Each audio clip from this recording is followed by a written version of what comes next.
8'de Sağlık'ta bugünkü konuğumuz kalp ve damar hastalıkları uzmanı Profesör Doktor Selen Yurdakul. Selen Hocam hoş geldiniz. Hoş bulduk. Hoş geldiniz Selen Hocam. bulduk. Nasılsınız? Teşekkür ederim, sağ olun. Bugünkü konularımız aslında çok fazla dinlenmesi gereken, sesin açılması gereken konular. Özellikle sigara tüketiminin çok olan bir ülkedeyiz. Ve neredeyse çok da çocuklara kadar indi. Bununla ilgili kalp hastalığına neden olan birinci sebep. Evet. Peki sigara kalp hastalığına sebep olur mudan başlayayım? Siz açıklayın açıkçası. Sigara kalp hastalığına kesinlikle sebep olur. Sigara aslında bütün damar hastalıklarına sebep olur. Çünkü sigaranın en önemli özelliği damarlarda pıhtı oluşturmasıdır. Damar bütünlüğünü, damarın iç yapısını tamamen bozmasıdır.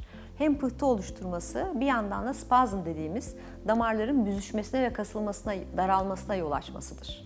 Sigara bu sebeplerden dolayı sadece kalp damarlarını değil, beyin damarları, böbrek damarları, bütün damar sistemini bozan kalp hastalığının en önemli sebeplerinden biridir. Hocam peki yüksek kolesterol olan kişiler mutlaka kalp hastası olur mu? Mutlaka olmaz. Şimdi kalp hastası, kalp damar hastası olmak için bazı risk faktörleri olması lazım. En önemlisi genetik sebep. Yani ailede, anne baba kardeşlerinizde, birinci derece akrabalarınızda özellikle erken yaşta 60 yaşın altında damar hastalığı ya da kalp damar hastalığı varsa zaten yüksek risk altındasınız demektir. İkinci bir çok önemli sebep yüksek kolesterol, sigara içilmesi, diyabet ya da insülin direnci, obezite. Bunlar çok önemli. Bunlar temel sebepler. Yüksek kolesterol olan kişiler kalp hastalığına adaydır, risk vardır ama diğer faktörlerin de varlığı yokluğu hastaya göre değerlendirilir. Olabilir, olmayabilir. Peki yüksek kolesterol nedir hocam? Yüksek kolesterol kandaki kolesterol değerinin olması gereken seviyeden daha yüksek olmasıdır. Özellikle halk arasında kötü huylu kolesterol diye bildiğimiz LDL'nin belli bir seviyeden yüksek olması demektir. Hocam neden olur peki? En önemli faktör dışarıdan aldığımız yiyecekler, yani yanlış beslenme. Paketli gıdalar. Paketli gıdalar, fast foodlar, pastane ürünleri. Aslında yüksek kolesterolü en çok yükselten şey yüksek karbonhidrat yemektir. Şekerin çok fazla yenmesi, tatlı yenmesi, karbonhidrat çok yenmesi, özellikle hamur işlerinin, pirincin, bunların çok yenmesi kolesterolü yüksek tutar. Bunun yanında tabii katı yağlar. Evet. Yani zeytinyağı yerine katı yağ yenmesi veya kırmızı etin olması gerekenden fazla yenmesi. Yani Akdeniz tipi beslenme dediğimiz beslenmenin tam tersi bir beslenme yapılması kolesterolü yükseltir. Akdeniz tipi beslenme dediğiniz daha yeşillikli. Yeşillik, sebze Daha ve meyveden baklagil. zengin özellikle, bol tahılların olduğu, kırmızı etin daha az yer aldığı, balığın daha fazla yer aldığı bir beslenme tipi. Peki hocam kendimi bu sorunun içerisine katarak ailede kalp rahatsızlığı ya da damar rahatsızlığı olan birisi kendisini bildiği için ama kendisi de çıkmadıysa nasıl beslenmeli bu hastalıklara yakalanmamak için? Yakalanmamak için mutlaka Akdeniz tipi diyetle beslenmeli. Bu çok önemli. Bütün damar sağlığını, bütün kalp sağlığını koruyan bir beslenme şekli. Katı yağlardan uzak durmamız lazım. En sağlıklı yağ zeytinyağıdır. Zeytinyağı yememiz lazım. Kırmızı eti tamamen hayatımızdan çıkarmak değil ama... Ama haftada 1'e 2'ye düşürmek. Evet, mümkün olduğu kadar az tüketmek. Onun yanında balığı daha fazla tüketmek. Bunun yanında hamur işlerinden, pastane ürünlerinden uzak durmak. Proteini daha çok bitkisel olarak almak, bitkisel kaynaklardan almak. Baklagilleri birazcık ön plana çıkarmak. Tahılı biraz ön plana çıkarmak. Bu şekilde bir beslenmeyle ailemizde varsa bile kalp hastalığından korunma yolunda iyi bir adım atmış oluruz. Hocam peki stresin kalp hastalığına biraz sebep olduğunu söylemiştik daha önceki programlarımızda. Alkol kalp hastalığına sebep olur mu? Alkol, şöyle alkolle ilgili yapılmış çalışmalar var.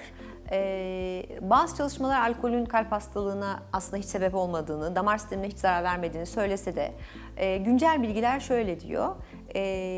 Kalp hastalığının olmaması için, yani alkol direkt kalp hastalığı yapıyor tabii ki kesin olarak denilemez ama örneğin tansiyonu olan bir kişi veya kalp damar hastalığı geçirmiş bir kişinin alkolü az almasını öneriyoruz. Hiç almaması ideal olanı tabii ki aslında. Ama az alması. Azla da kastettiğimiz şey günde 2 kadetten fazla içki içilmemesi şeklinde bir öneri var. Dünya Sağlık Örgütü'nün önerisi bu. Ama sanki halk dilinde de kalp rahatsızlıklarından bir kadeh her gün bir şey alkol tükettiğinde daha böyle sağlıklı, kalpten daha ileride seviyeye gidiyorsun gibi de söylentiler de vardı. Değişti mi hocam? Yani aslında bu halk dilindeki söylentiler birazcık bir yanlış anlama gibi bu. Kendi yolumuza mı çeviriyoruz diyorsunuz? Alkolün günde 2 kadehten fazlası evet damar sistemine ve kalbe zarar veriyor. Tansiyona zarar veriyor. Mutlaka tansiyon dengesizliği yapıyor. Önerilmiyor. Mutlaka içilecekse az miktarda alınması öneriliyor. Ama kalp hastası olmamak için ya da kalp hastalığından korunmak için mutlaka alkol içmelisiniz şeklinde bir uyarı yok. Hocam, Her türlü sağlıksız.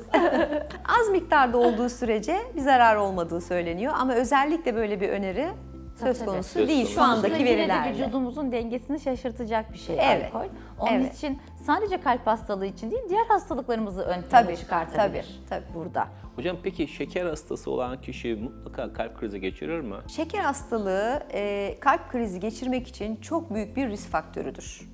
Neredeyse kötü giden bir şeker hastalığı ama burada bu çok önemli. Kötü giden bir şeker eşittir kalp damar hastalığı diyoruz neredeyse eşit oranda. Eğer şeker hastalığı varsa kişinin şeker seviyeleri iyi gidiyorsa kalp krizi geçirme olasılığı düşüktür. Hocam şöyle bir istatistik var mı acaba elinizde? Yani bilimsel bir çalışmadan da yapabilirsiniz. Belki biliyorsunuzdur. Kalp krizi geçiren hastaların yani ilk kalp krizi geçiren hastaların yüzde kaçı şeker hastasıymış? Böyle bir veri var mı? Yani çoğu öyle söyleyeyim. Yani şu anda bir yüzde vermek bir yayın hemen okumadığım için şu anda bir yüzde vermek yanlış olabilir ama çok Çoğu fazla. kalp Evet. şeker hastası. Ama her diyabet hastası kalp krizi geçirir demek çok doğru değil. Kendini iyi koruyan bir diyabet şeker yani kalp krizi geçirmeyebilir.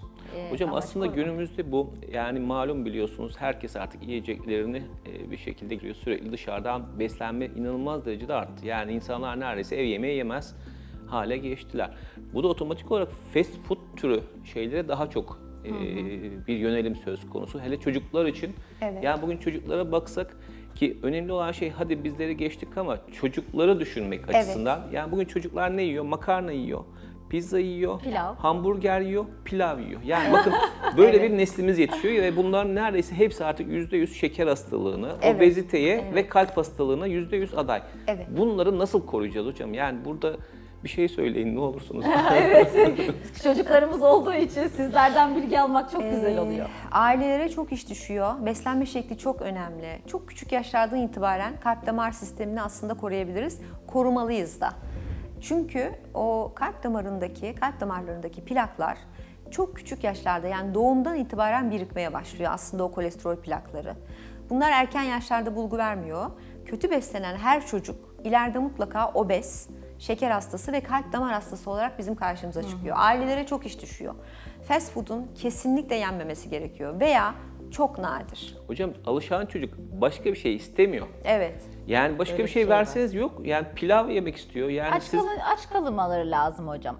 Bırakıyorsun yiyorlar Evet, sonrasında. evet. Hiç vermemek gerekiyor. Yani bu tamamen ebeveynlerin işi aslında. Yani o sorumluluğu bilip katı bir şekilde o kuralları koymak gerekiyor. Hocam biraz ekonomik durumu iyi olan insanlara bakın. Mesela bir otele gidin örnek. Yani Evet. lüks bir otele gidin.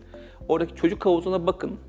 Çocuk havuzuna şöyle bir baktığınız zaman hepsinin %10, %20 normalin üstünde obez olduğunu. Böyle göğüsler var, Evet. işte çocuklarda hep göbekler, Evet. simitler var. Evet. Yani daha 8-9 yaşında çocukları görünce Evet. insan acıyor gerçekten. Böyle incecik, ben hatırlıyorum yani bir çocukken böyle incecik böyle dal gibi çocuklardık yani. Böyle şeylerimiz sayılıyordu. Yani Afrikalı Evet. değildik ama yani o derece değildik Evet, ama evet. çok incedik. Siz de öylesinizdir eminim. Bunu gerçekten hani bu işi bilen bir kişi olarak Dışarıdan çocukları... yemek değil, çok nadir olarak dışarıdan yemek, bazı durumlarda olabilir ama genelde evde yemek pişirilmesi, sağlıklı pişirilmesi, katı yağlı değil, zeytinyağı kullanılması ve şekerin mümkün olduğu kadar değil aslında tamamen hayatımızdan çıkarılması, şekerin ve tatlının. Bir de hocam şu atıştırmalıklardan bahseder misiniz ne olursunuz? Çünkü bir de herkesin ekstra yani şimdi fast food'u geçip bir atıştırmalıklarımız Ara var öğünler. biliyorsunuz. Ara Evet, öğünler. evet. Atıştırmalıklar çok kötü. Aslında bunlar masum bilinen zararlılar.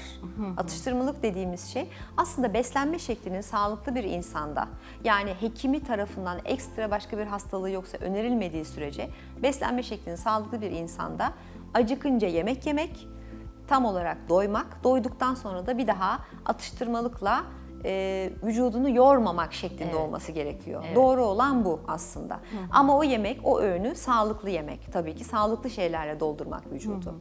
Kesinlikle. Evet, yani normali böyle olması lazım. Hocam pandemiden çıktık. Gerçi çıktık çıkmadık daha da kararsızız burada.